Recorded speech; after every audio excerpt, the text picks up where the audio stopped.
Olá, minhas queridas alunas, meus queridos alunos. Vamos para mais uma aula, tá? Essa é a maratona que fizemos em dezembro e, como eu prometi, vou deixar ela gravada para vocês. Refaçam as questões, tá? A maioria das dúvidas vão sair já assistindo às aulas, né? Aula gravada, mas persistindo dúvidas, falem comigo, tá? Não deixem dúvidas, ok? Então vamos para a resolução dos exercícios? Vamos para a resolução dos exercícios. Exercício 1 da fase 1. Tá? Vamos embora. Um terreno no formato de um triângulo retângulo tem área equivalente ao dobro da medida da área de um outro terreno de formato quadrado, cujo perímetro é 24 metros. Seu dado é importante. Sabendo que um dos dois lados menores do terreno triangular mede 12 metros. Isso também é importante. É correto afirmar que o maior lado do terreno triangular mede... Então vamos lá. Ele me deu aqui algumas informações que me dá condições de calcular isso, né? De saber qual é o lado aí que ele está querendo, né? Qual a medida desse lado. Eu tenho aqui um terreno que é no formato de um triângulo retângulo.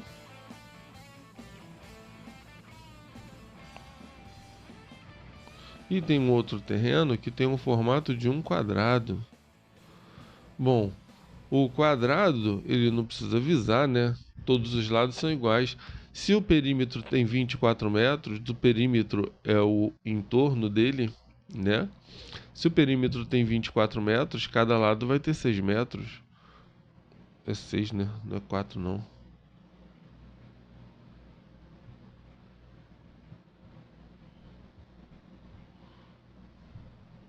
Cada um vai ter 6 metros. Ah, por quê? Porque o perímetro é a soma de todos os lados. E um quadrado, todos os lados são iguais. Então, esse tem 6 metros, esse daqui tem 6 metros, esse daqui tem 6 metros, esse daqui tem 6 metros.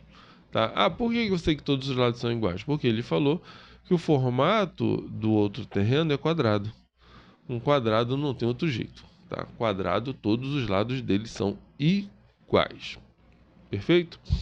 E ele me disse também que um dos lados menores, ele falou que mede 12 metros. Mede 12 metros. Tá? Um dos lados. E o outro, eu não sei. Tudo que eu não sei na matemática a gente chama de x. E ele quer saber isso aqui, ó. Vou chamar de Hzão, que é a hipotenusa. Perfeito. Já posso calcular? Já posso calcular. Porque a área do triângulo retângulo é o quê? É base vezes a altura dividido por 2. Então, a base vezes a altura vai ser x ali vezes 12, ou simplesmente 12x dividido por 2. Isso vai ser igual ao quê? O dobro da área do quadrado. Qual é a área do quadrado? É 6 vezes 6. 6 vezes 6 é 36. Então, vai ser 36 vezes 2, que vai ser o dobro disso daqui. Ah, professor, 36 vezes 2 é 72, já pode botar já direto. Calma que eu quero mostrar um macetinho aqui para vocês. Porque o que acontece aqui? O 2 vai lá para o outro lado. Então eu tenho aqui 12x igual a 36 vezes 2. E o 12 vem para baixo, né? O 12 vai vir aqui para baixo, dividindo. Tá? Como eu estou com pouco espaço aqui, a gente bota ele para lá e apaga ele aqui. E agora? Aí agora vem o pulo do gato, né? Se eu multiplico, eu tenho que dividir 72 por 12. Tá, dá para dividir, não tem lá grandes dificuldades assim. Mas 36 por 12 é muito mais intuitivo, né? 36 por 12, só cortar aqui vai dar 3. 3? É, vai dar 3. Só que aqui faltou um 2, né? Faltou um 2 aqui. Que é 36 vezes 2. Esse 2 foi para lá, ele tem que vir para cá também. Aqui agora eu tenho 3 vezes 2 vezes 2, que vai ser igual a 12 também. Então, todos os dois lados menores são 12. Perfeito. Acabou a minha questão? Não. Ele quer saber qual é o valor da hipotenusa, por mais que ele não tenha chamado ela de hipotenusa, tá? O valor que ele quer saber é esse aqui. Então, eu sei que o quadrado da hipotenusa é igual à soma dos quadrados dos catetos. Então, a hipotenusa ao quadrado vai ser igual ao quê? 12 ao quadrado, que dá 144, mais 144. Ou seja, hipotenusa ao quadrado vai ser igual a 288. 288 agora. Tem raiz exata? Não, não tem raiz exata. Eu vou ter que aproximar ela. E aproximar para onde? 17 ao quadrado, ela vai dar 289.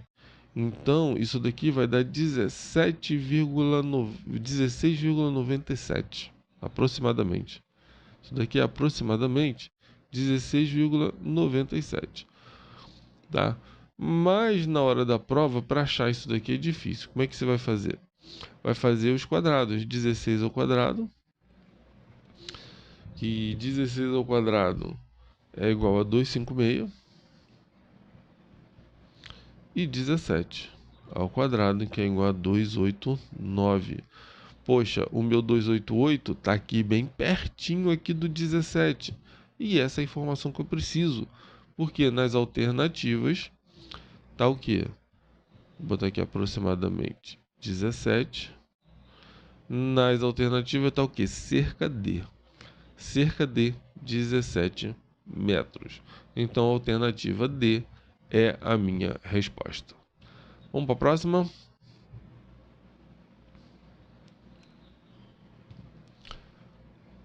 Próxima questão. Alberto, Beatriz, Celso e Denise trabalham em uma empresa de comunicação. Cada um deles exerce uma função diferente: diagramador, jornalista, locutor e repórter. Não necessariamente nessa ordem. Moram também em bairros diferentes e não respectivamente Altiplano, Bessa, Manaíra e Tambaú. É sabido que Beatriz, que está quase sempre em campo reportando, já fez serviços em Tambaú, bairro em que mora o diagramador. Já Alberto, que não é o diagramador, mora no Altiplano. Beatriz, que não mora em Bessa, não é locutora como sua amiga Denise. Denise, a locutora, sabe que a repórter não mora em Bessa. Com essas informações fornecidas, é correto afirmar que... Então vamos lá, gente, vamos lá. Isso daqui eu preciso montar uma tabelinha, né? Aqui eu vou precisar montar uma tabela. Deixa eu subir um pouquinho aqui. Chegar um pouquinho para cá. Para a gente conseguir montar essa tabela. Tá. Para botar tudo aqui vai ficar muito pequeno ali a letra. Vamos lá, vamos fazer primeiro a tabela? Vamos fazer a tabela aqui. Vou utilizar essa linha daqui. E vou montar aqui a tabela. Vamos fazer de conta que essas linhas estão certinhas, tá? Preciso da ajuda de vocês. Aqui eu tenho quantas informações? Eu tenho 3 informações diferentes, que são o nome das pessoas, a profissão e o bairro onde moram, tá? Só que não são 3 pessoas, são 4. Então nós vamos começar aqui pelo quê? Pelo nome das pessoas. O nome das pessoas é Alberto. Cadê? Tá aqui, ó. O nome das pessoas é Alberto, Beatriz, Celso e Denise. Poxa, A, B, C e D, né? São o nome das pessoas. Eu não vou na prova escrever o nome todo dessas pessoas, né? Ficou meio coisadinha ali. Calma aí que eu vou resolver isso agora. Deixa eu aumentar um pouquinho aqui. Pronto. Agora tá vendo a tabela inteira. Então vamos lá, vamos continuar. A, B, C e D. Alberto, Beatriz, Celso e Daniela. Daniel, sei lá, Denise. Alberto, Beatriz, Celso e Denise. Faz uma barreirinha aqui. Tem as profissões, que são diagramador, Vou colocar aqui diagramador. Que mais? Vamos olhar aqui quais são as profissões.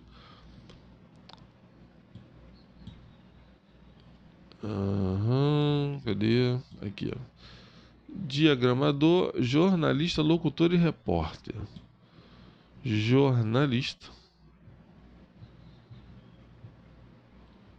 locutor e repórter.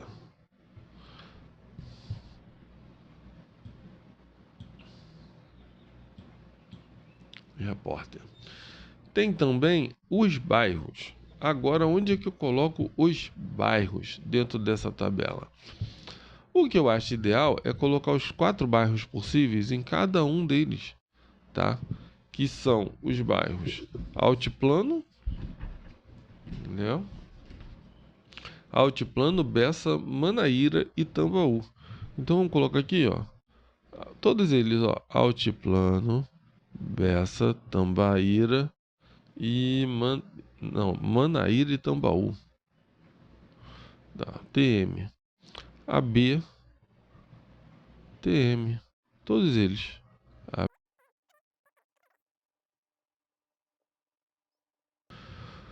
Pronto. Agora a gente vai começar com as informações que foram dadas.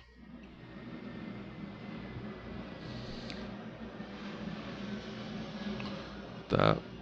Quais foram as informações agora aqui? Vamos ler aqui as informações. É sabido que Beatriz, que está quase sempre em campo reportando, já fez serviços em Tambaú, bairro em que mora o diagramador. Então, o diagramador mora em Tambaú. Então, aqui, ó. Diagramador mora em Tambaú. Não mora nos outros. E mais ninguém mora em Tambaú. Só ele que mora em Tambaú.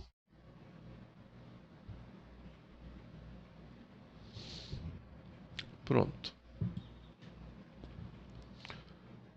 Outra informação que foi dada. Já Alberto, que não é o diagramador, mora no altiplano. Então que eu já tenho 2 informações aqui. Alberto não é o diagramador. Então Alberto não é o diagramador. Então ele não mora em Tambaú. Tá? Mas ele falou onde ele mora, né? Ele mora no altiplano.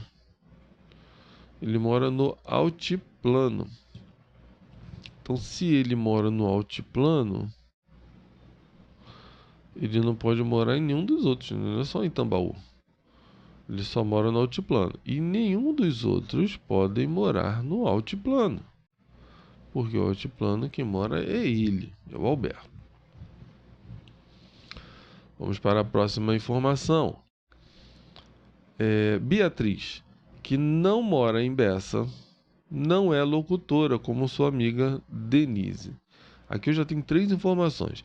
A Beatriz não mora em Bessa. Então eu já risco aqui na Beatriz a Bessa. E não é locutora. Se a Beatriz não é locutora e não mora em Bessa, então o locutor também não pode morar em Bessa, né? Não, esquece. Esquece, nada a ver isso aqui.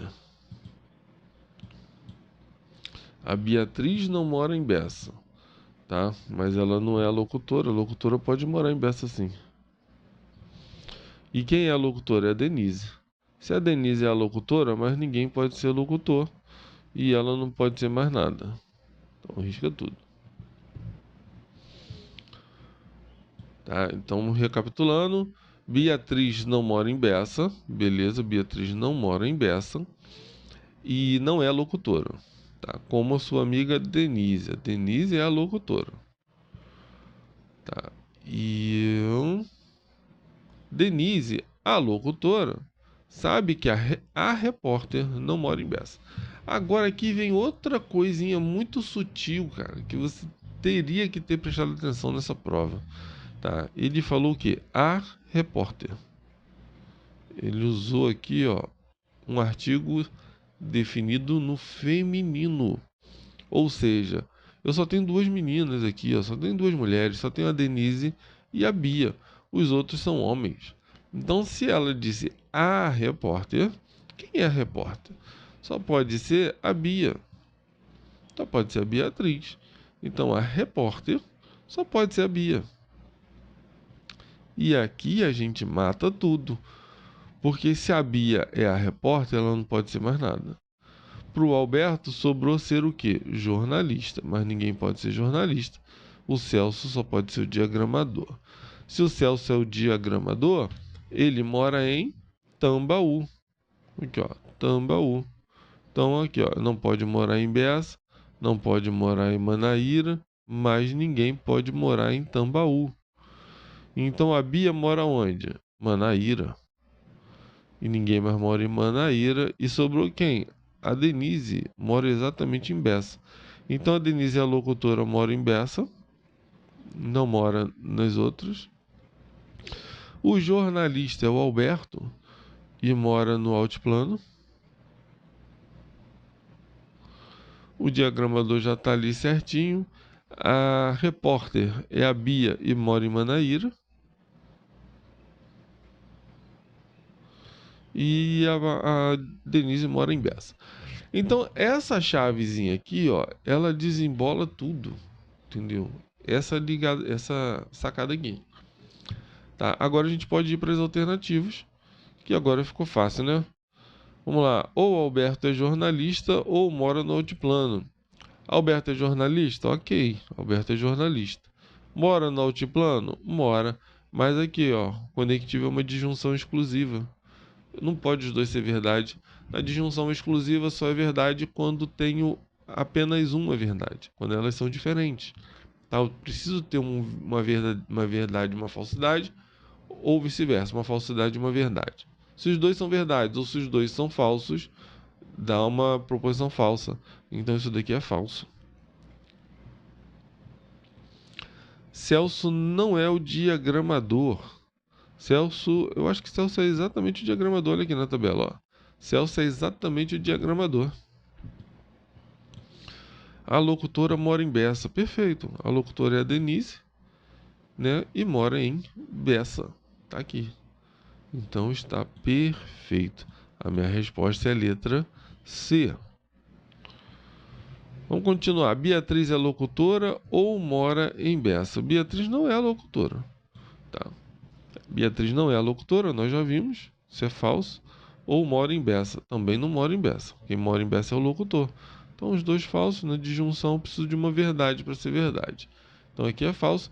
Denise mora em Manaíra. Não, Denise é a locutora e mora em Beça. Também está errado.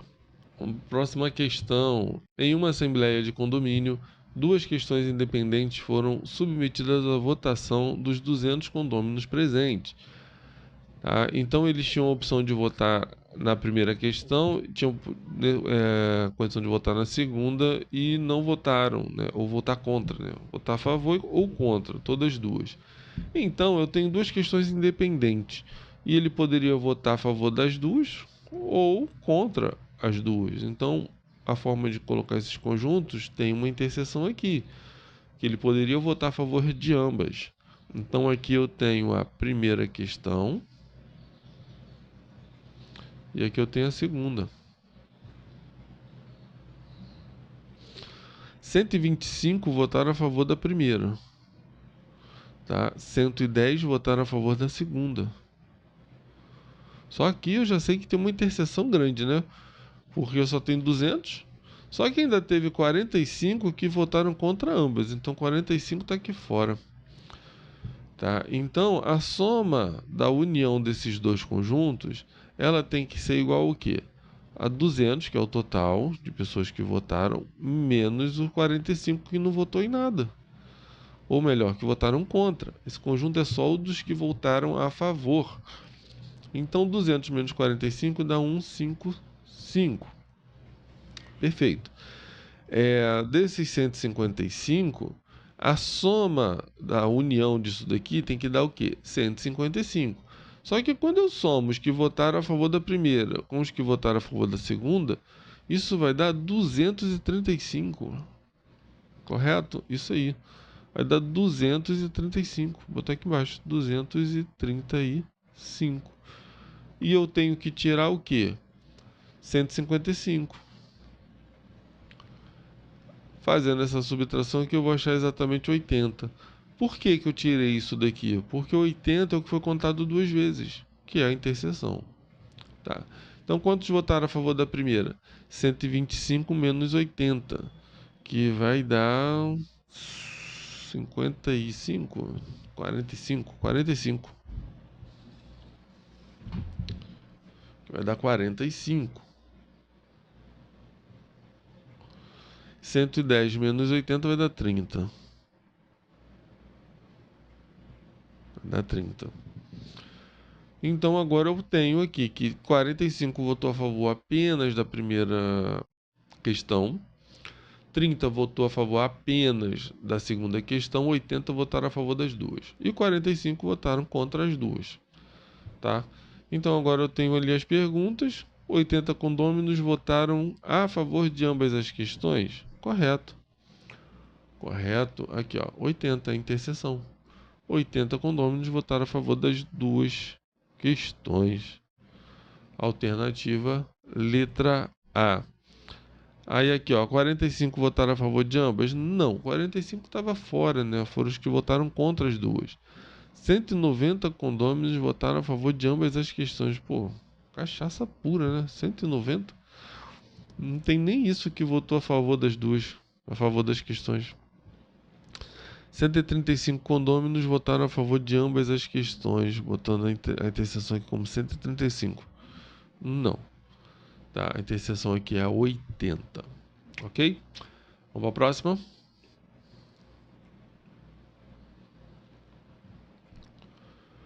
Questão 4. Assinale a alternativa que apresenta um exemplo de implicação. Aí o aluno bota a mão na cabeça, se descabela, arranca os cabelos. O que é uma implicação? Gente, implicação é um nome diferente para condicional, tá? Então, uma condicional, algumas bancas também chamam de implicação. Ah, é a mesma coisa? Não, é como se você olhasse um jogo de futebol, por exemplo, em ângulos diferentes, tá? É como se um está assistindo uma partida de futebol da arquibancada. Quem for mais antigo aí vai lembrar. O outro está assistindo da geral. Os dois estão vendo o mesmo jogo, tá? Só que sobre aspectos diferentes, sobre ângulos diferentes. Porque na condicional, uma proposição implica em outra, tá? A gente tem o antecedente consequente, também é uma outra leitura, né? E tem o necessário suficiente. Isso tudo remete a condicional. Tá? Toda vez que aparece isso, já sabe, a proposição é a condicional. Tá? E implicação é o quê? É a condicional. Então eu vou procurar o que aqui? A condicional. Todos os homens buscam ser felizes, sem exceção. Isso não é uma condição. Marcos é honesto e Júlia é sincero. Também não é uma condicional. Ó, apareceu o se aqui, tem grande chance de ser ela, hein? Será que é? Se seu carro for caro, então não tenho interesse em comprá-lo. Perfeito. Aqui a implicação aqui, ó. Letra C. Você está falando a verdade ou não tem caráter? Exatamente, eu estou falando a verdade, tá, gente? Isso daqui é uma disjunção. Então não é também uma condicional.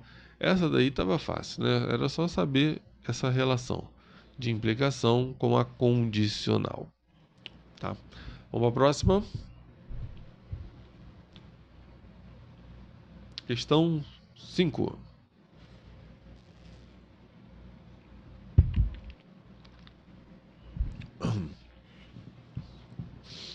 Considerando a proposição B, meu pai é ator e minha mãe é cozinheira.